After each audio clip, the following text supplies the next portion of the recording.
So this is the flip portion on logarithmic functions. Remember that a logarithm is nothing other than a power or an exponent. The general form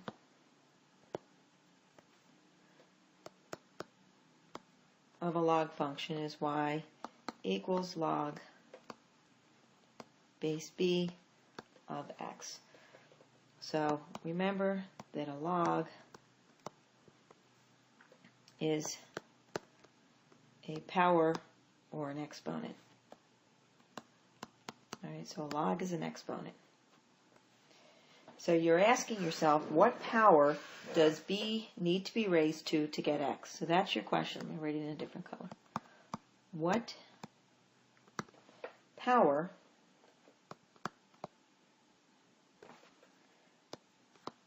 does b need to be raised to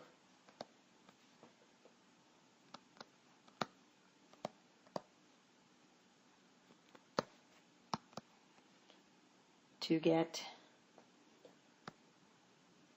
x? So whenever you see a log, that's the question you should be asking yourself. For example,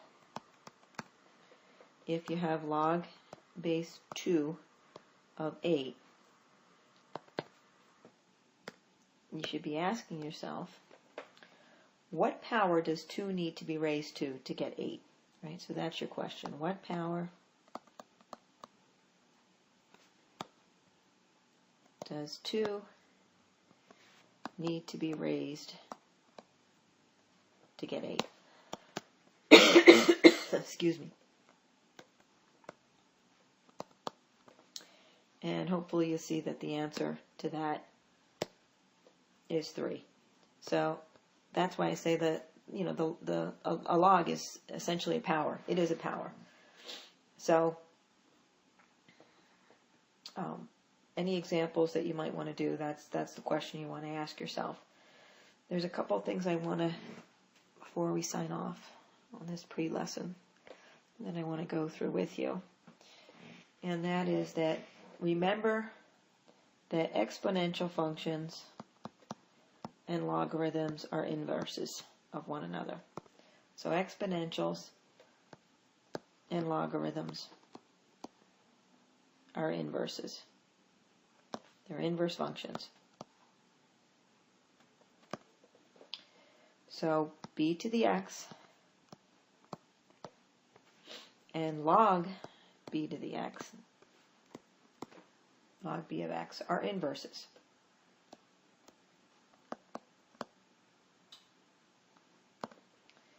And e to the x is just a special form of the exponential, where b is equal to e.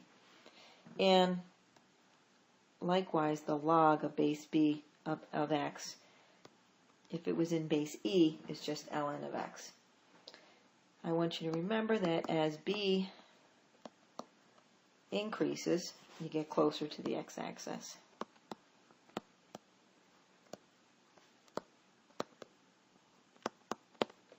And that log base e of x is between,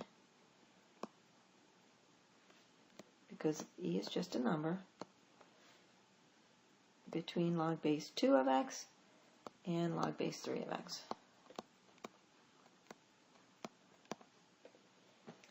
The domain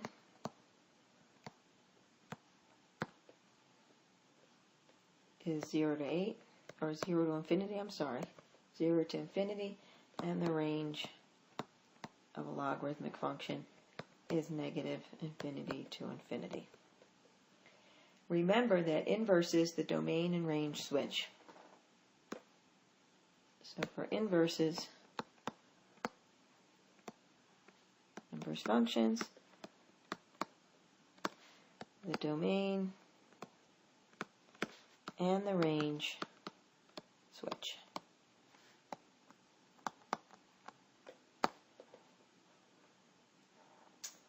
So I want to do a review of some of the rules that hopefully you've seen before, but if you forget them, we'll go through them. And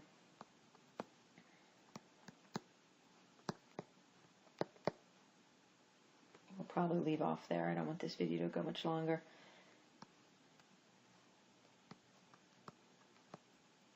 B raised to the log base b of x is going to return x. And likewise, log base b of b to the x is going to return x. That's going to be one of your most important ones that we're going to be using quite a bit. But hopefully you remember the multiplication and division rules. When you see the multiplication of a log argument, that you can split it off into addition, converts to addition.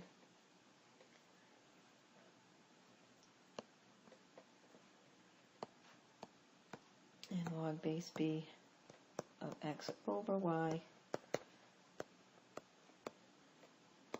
for division is just subtraction. Oops. And log base b of x raised to the y, that becomes a constant multiplier. And lastly, log base b of b is equal to 1. And the last thing is just the change of base rules. And then we'll come in and do problems tomorrow. Oops. Sorry, change of base rules.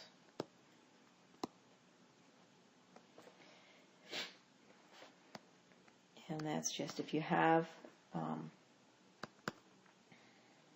an exponential function, that's the equivalent of e raised to the x ln of b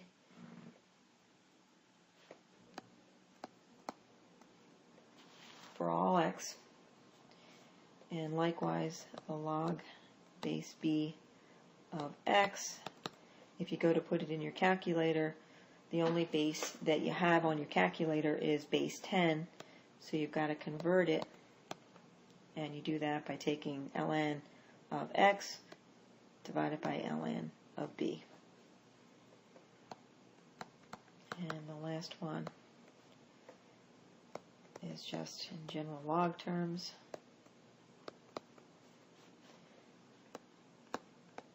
Then that change of base is just log base c of x over log base c of b.